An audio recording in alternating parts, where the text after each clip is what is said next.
मुलांचं वेगळेपण मान्य करणं हे त्यांच्या वाढी इतकंच महत्वाचं आहे.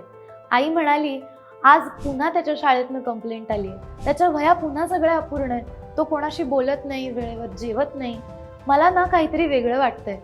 त्याचे वडील म्हणतात, अगं मी पण असाच होतो लहानपणी, मलाही कळायचं नाही कसं बोलायचंय.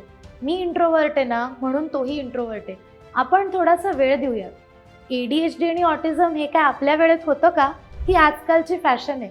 असलं काही आपल्या मुलाला झालेलं नाही आणि दुर्लक्षच खूप मोठा प्रॉब्लेम होतो.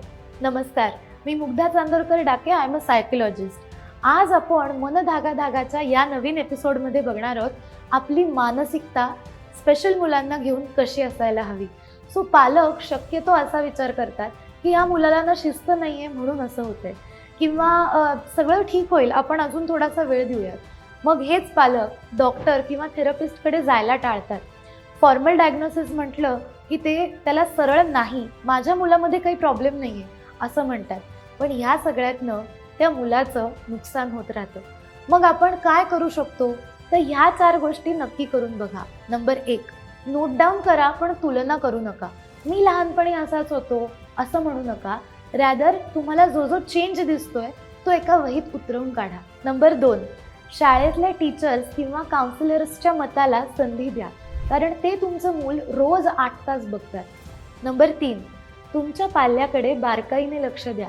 जर अचानक त्याच्या बिहेवियरमध्ये काही चेंज आलाय, तो गप्प बसतोय किंवा जास्त रडतोय किंवा चिडतोय, तर हा तुमच्यासाठी सिग्नल आहे.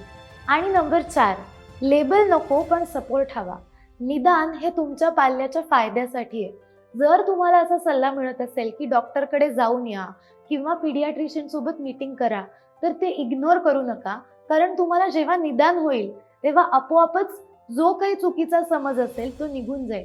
पण त्याकडे दुर्लक्ष करू नका. एक छोटी माहिती मोठा बदल घडवून आणते. जर तुमच्या ओळखीत असे कोणी पालक असतील ज्यांना या व्हिडिओतून खूप माहिती मिळणार आहे, तर हा व्हिडिओ त्यांच्यापर्यंत नक्की पोहोचवा.